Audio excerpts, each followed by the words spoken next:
안녕하세요. 신앙과 생활의 방선기 목사입니다. 오늘은 효도의 문제에 대해서 함께 나누도록 하겠습니다.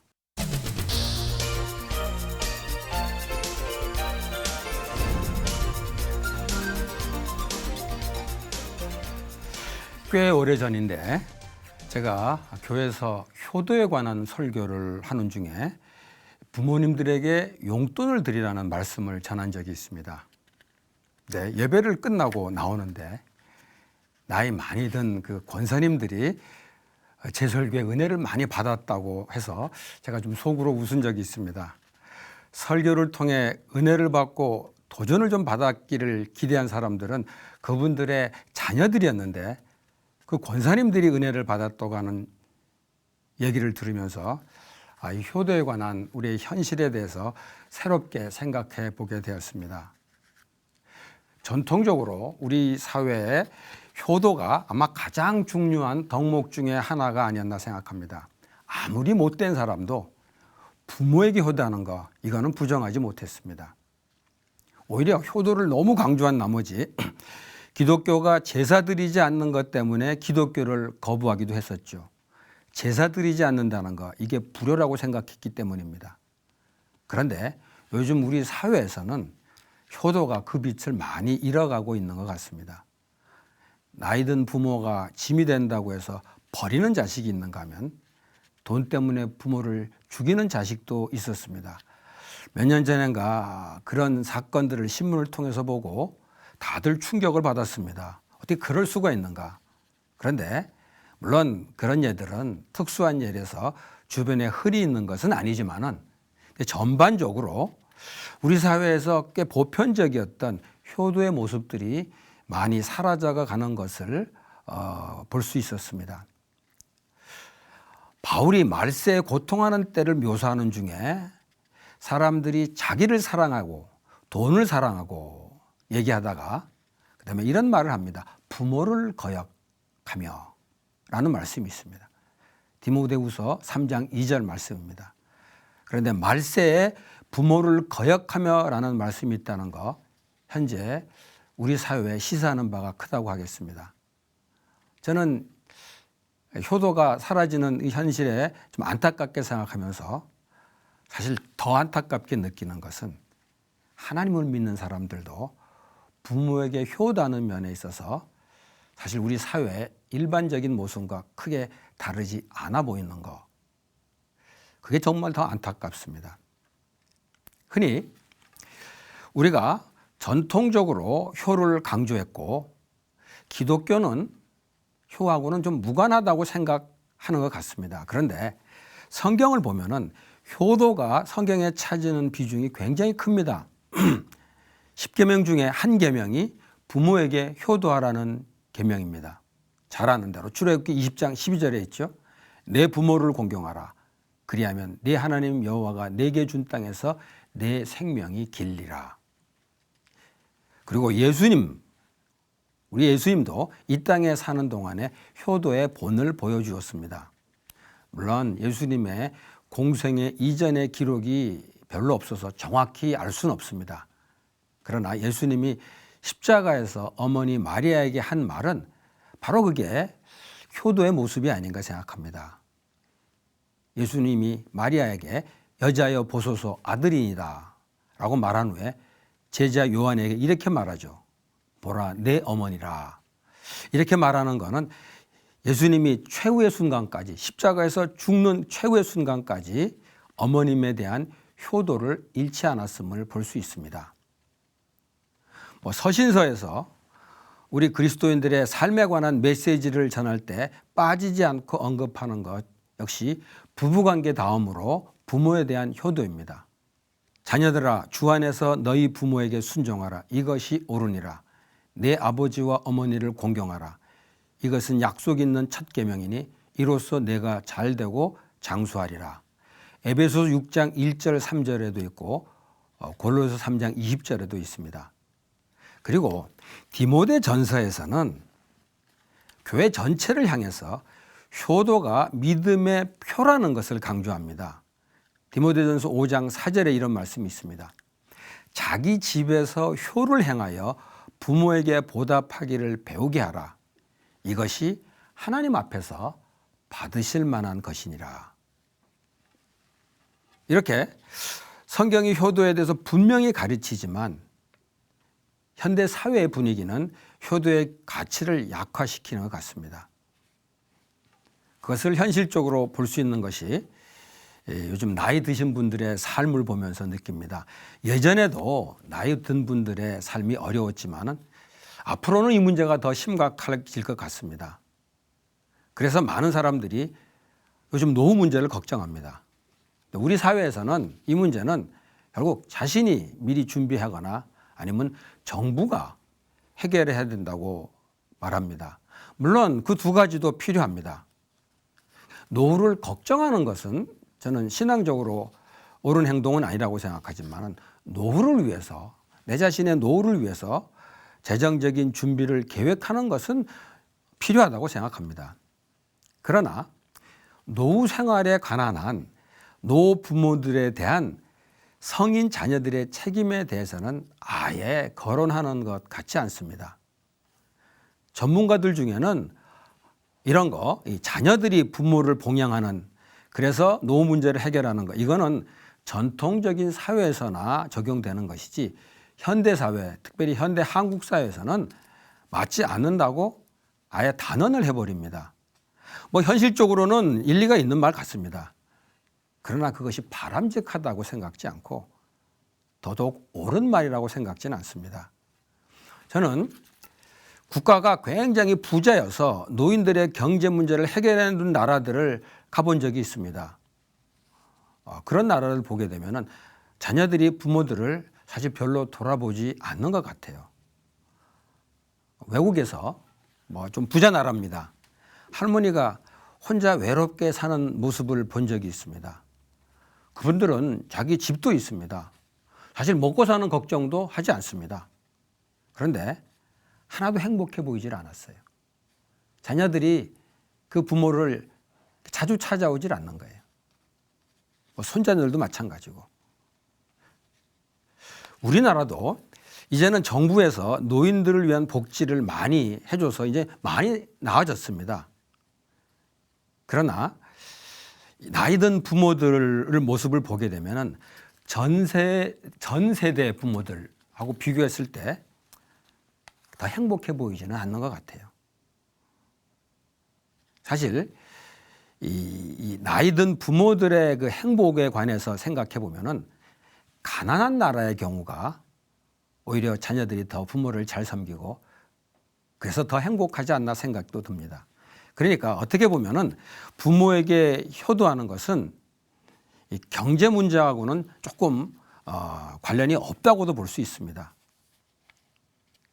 그러니까 현재 경제 상황에 관계없이 우리는 여전히 효도를 해야 됩니다. 그리고 효도를 한다면은 이제 경제적인 면으로 부모님을 섬긴다는 거, 이걸 제외시킬 수 없다는 얘기죠. 그래서 아무리 우리 세상에서, 우리 사회에서 노인 문제를 자녀들에게 맡길 수 없다고 그렇게 말을 해도 우리 믿는 사람들은 하나님 말씀 따라서 그런 생각 부인하고 효도를 실천해야 됩니다. 그런데 안타깝게도 이런 부분에 있어서도 우리 그리스도인들이 그저 세상의 흐름을 당연히 받아들이는 것 같습니다. 그런데 성경은 분명히 말합니다. 디모데전서 5장 8절에 있죠. 자기 가족을 돌아보지 않으면 믿음을 배반한 자요 불신자보다 더 악한 자니라. 우리가 돌아봐야 될 가족 중에 부모는 결코 빠질 수 없는 분들입니다. 성도들이 이렇게 효도하는 면에 있어서 세상과 별로 구별되지 못하는 모습을 보게 되는 거, 이유는 가만 생각해 보니까 교회에서 이 문제에 대해서 충분히 가르치지 않기 때문이 아닌가 생각합니다. 교회에서 11조와 헌금은 여전히 강조합니다. 그런데 안타깝게도 나이 든 부모들을 경제적으로 섬기는 것은 별로 강조하지 않습니다. 그런데 정작 우리 주님은 하나님께 헌금하는 것 이상으로 부모를 섬기는 것을 강조했습니다. 마가복음 7장 10절에서 13절까지 자세하게 기록되어 있습니다.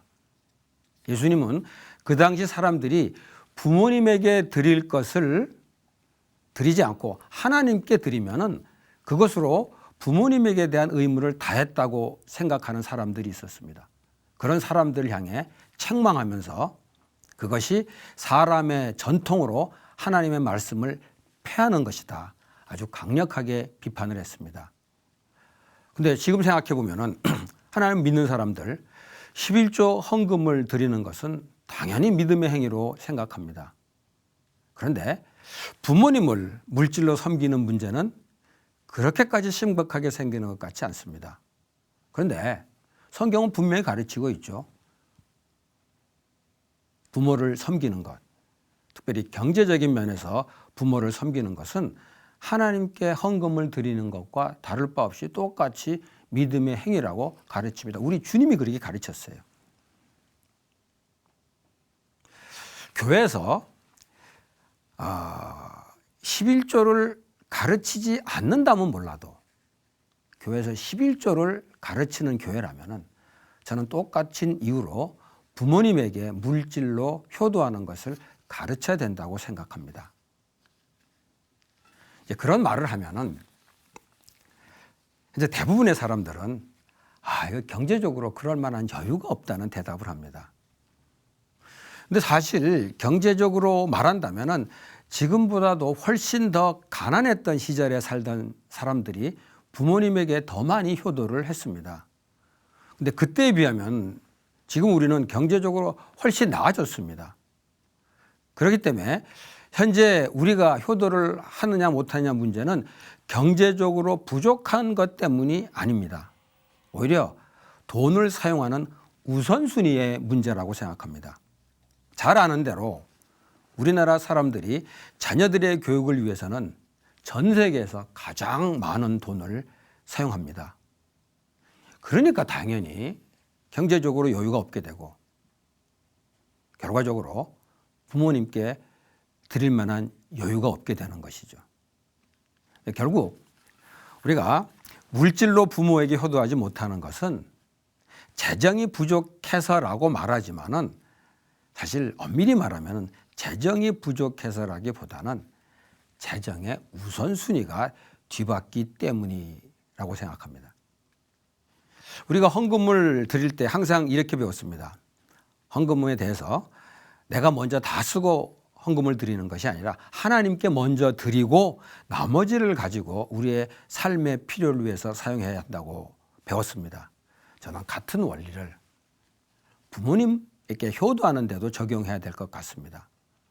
먼저 부모님께 효도하기 위해서 재정을 사용하고 그다음에 나머지 가지고 자녀의 교육에 사용하도록 하는 것이죠. 근데 그거를 이렇게 현실적으로 좀 불가능하다고 생각하지만 그게 성경이 가르치는 바라고 분명히 믿는다면은 우리는 믿는 대로 그렇게 해야만 될 것입니다. 특별히 저는 믿지 않는 부모들에게는 사실은 이게 너무 중요하다고 생각합니다.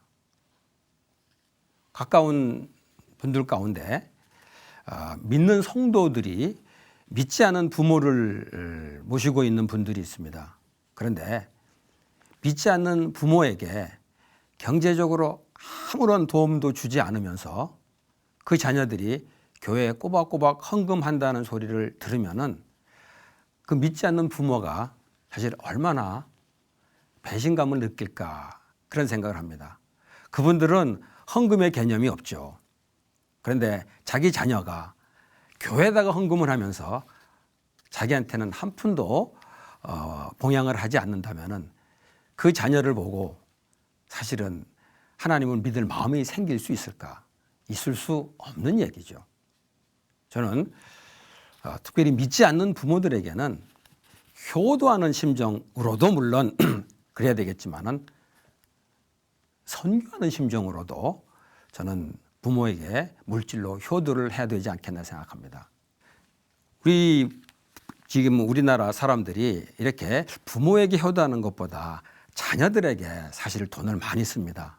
그런데 막상 그렇게 자녀들의 교육에 엄청나게 돈을 들여가면서 키우지만 그 자녀들이 그렇게 해준 부모들에게 얼마나 효도를 할지 사실 알 수가 없습니다. 오히려 과거에 그런 혜택을 받지 못했던 자녀들은 부모들에게 효도를 잘하는 것을 보게 됩니다. 그런데 요즘 부모로부터 엄청난 혜택을 받은 자녀들이 오히려 부모에게 제대로 효도하지 못하는 모습을 보면서 참 안타깝게 느껴집니다. 자녀들에게, 특별히 자녀들 교육에 많은 돈을 투자한다고 저는 그 자녀들이 세상에서 꼭 잘 된다는 보장은 없다고 생각합니다. 근데 혹 그렇게 해서 세속적인 기준으로 잘 된다고 하더라도 자녀들이 그 부모에게 효도한다는 보장이 없습니다. 그리고 만일 자녀들이 부모에게 효도하지 못한다면 그런 자녀는 사실 잘 키웠다고 말할 수가 없습니다. 그런 사람들이 늘어난다면 우리 가정이 점점 메마라질 것이고 우리 사회는 사랑이 없는 사회가 되고 말 것입니다. 저는 이런 상황에서 우리 믿는 사람들이 효도의 본을 보여준다면 그야말로 이게 세상의 빛과 소금이 되는 모습이 아닐까 생각합니다. 그런데 그렇게 하지 못하고 앞서도 말했지만은 믿는 사람들이 부모에게 제대로 효도하지 않는다면은 이거는 불신자보다 더 악한 사람이 되는 것입니다. 자녀들을 사랑하고 자녀들을 위해서 희생하면 그들이 나중에 효도하리라 생각하는 분들이 있습니다. 그런데 사실 그런 기대는 저는 가능성이 별로 없다고 생각합니다. 과거에는 우리들이 자라면서 효도에 대해서 배울 기회가 좀 있습니다. 그런데 지금처럼 효도에 대해서 배울 기회가 없는 아이들은 그들이 효도하기를 기대할 수가 없다고 생각합니다. 일반 사회에서도 그렇지만 안타깝게도 한국 교회에서 열리는 가정에 관한 세미나들을 보게 되면 부부 문제 분명히 다룹니다.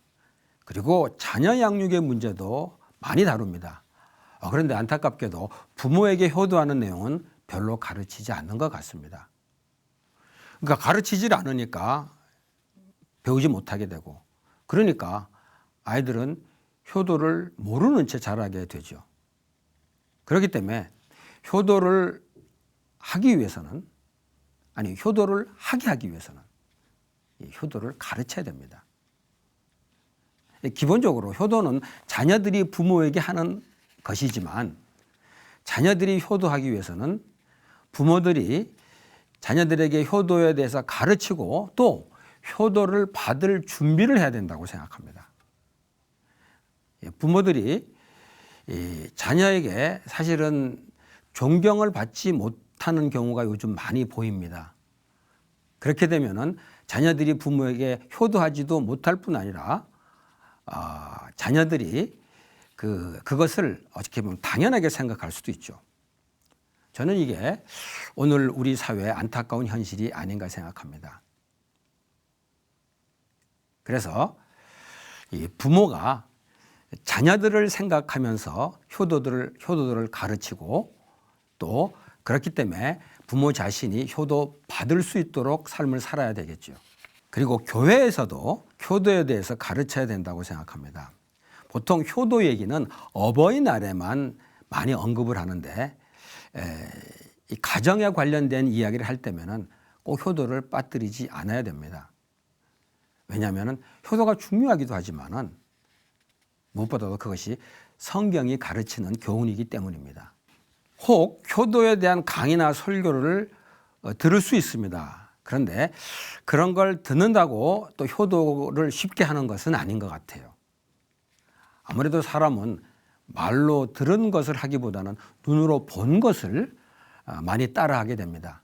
그러니까 부모가 효도에서 가르치는 것 이상으로 부모가 효도하는 것을 보여줘야 된다는 거죠.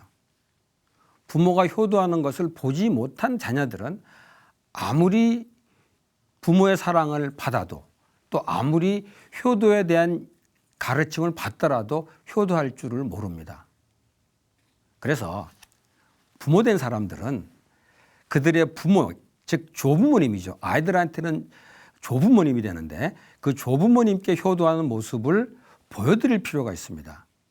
그러니까 자기 부모가 그 부모, 조부모님에게 효도하는 모습을 본 자녀들이 효도할 가능성이 훨씬 높다는 얘기죠.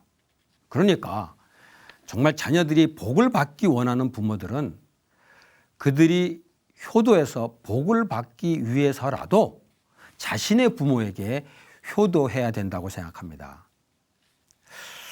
저희 이랬는데 직원 가운데 재미난 이야기를 해서 제가 함께 웃은 적이 있습니다. 그분은 자기 부모님에게 용돈을 보내드리거나 또 무슨 선물을 보내드릴 때 아주 전화로 큰 소리로 얘기한답니다. 어머님, 그 돈 받으셨죠? 또는 어머님, 그거 받으셨죠? 이렇게 꼭 큰 소리로 전화로 말한다고 합니다. 이유는 간단하죠. 자녀들이 들으라고 하는 거죠. 어떻게 생각하면은 선한 일을 모르게, 남들 모르게라고 그러는데 이거는 그렇지 않은 것 같아요. 자녀들에게 효도를 가르치기 위해서는 오히려 굉장히 지혜로운 방법이라고 생각합니다. 저는 이게 효도를 가르치는데 아주 가장 좋은 방법이 아닌가 하는 생각이 들기도 합니다. 그런데 요즘 나이 든 부모들 중에는 자녀들에게 부담을 주지 않겠다는 분들이 종종 있습니다. 그저 자기들만 잘 살면 나는 그것으로 만족한다, 이렇게 말합니다. 뭐 경제적인 여유가 있어서 그렇게 말하는 것은 이해가 됩니다. 그렇더라도 자녀들에게 부담을 안 주겠다거나 자녀들에게 신세를 안 지겠다라는 거, 이거는 사실 부모로서 저는 그다지 바람직한 말은 아니라고 생각합니다. 정말 자녀들을 사랑하는 부모라면은 그렇게 말해서는 안 됩니다. 그렇게 하는 거는 어떻게 보면은 자녀들이 이 세상에서 하나님께서 주실 복을 받을 기회를 빼앗는 것이 될 수도 있기 때문입니다. 에베소 6장 2절 3절에 이렇게 말하고 있죠. 내 아버지와 어머니를 공경하라. 이것이 약속 있는 첫 계명이니 이는 내가 잘 되고 장수하리라. 세상 사람들은 자녀들이 경제적으로 부모를 돌아보게 하는 것이 자녀에게 부담을 주는 것이라고 생각할지 모릅니다. 그러나 크리스찬들은 그렇게 하는 것이 자녀들에게 복을 받을 기회를 주는 것으로 생각해야 됩니다. 그러니까 부모 자신만을 위해서 자녀들에게 효도하라는 것이 아니라 자녀들을 위해서 효도하라는 것이죠. 물론 부모로서 자녀들에게 재정적인 짐을 지나치게 지우라는 것은 아닙니다. 그것은 부모로서 조심해야 될 일이죠. 다만 우리 하나님이 우리의 돈이 필요해서가 아니라 우리의 믿음을 위해서 헌금을 드리도록 하듯이 부모들의 입장에서 자녀들의 돈이 필요해서가 아니라 자녀들이 믿음에 서도록 하기 위해서 경제적인 보조를 받도록 하는 것이 바람직하다는 말입니다. 물론 그렇게 하는 것이 또 많은 부모들에게 노년의 노후 준비로도 중요한 영역이 될 수도 있겠지요. 저는 이것을 사실 노후 문제를 생각할 때도 저는 이 문제를 교회 안에서 분명히 좀 거론할 수 있었으면 좋겠습니다. 자녀들의 효도를 통해서 노후가 준비되도록 하는 것, 이것도 우리 교회에서는 특별히 가르쳐야 될 말씀이 아닌가 생각합니다. 그러니까 노후 문제를 자녀들에게 의지해서는 안 된다고 말하는 세상을 향해 우리 크리스찬들이 나이 드신 부모들을 섬기는 일에 본을 보여준다면 아마도 우리 사회에 많은 도전을 줄 수 있으리라고 생각합니다. 크리스천 부모들이 자녀들을 통해서 물질의 도움을 받으면서 진정한 효도가 무엇인지를 세상 사람들에게 보여줄 수 있다면 저는 조금 과장인지 모르겠지만은 지금까지 해온 어떤 전도 집회보다도 효과적으로 사람들을 감동시킬 수 있지 않을까 그런 생각합니다. 지금까지 효도는 전통적인 우리 사회 덕목이었습니다. 근데 이 덕목이 우리 사회에 점점 사라지고 있습니다. 그런 상황에서 우리 그리스도인들이 교회 안에서 이 효도를 회복해서 바로 이 사회에 사라져가는 효도를 덕목으로 회복했으면 좋겠습니다. 그게 지금 이 사회에서 우리 그리스도인들이 세상에 빛과 소금의 사명을 감당할 수 있는 아주 중요한 삶의 영역이 아닌가 생각합니다. 감사합니다.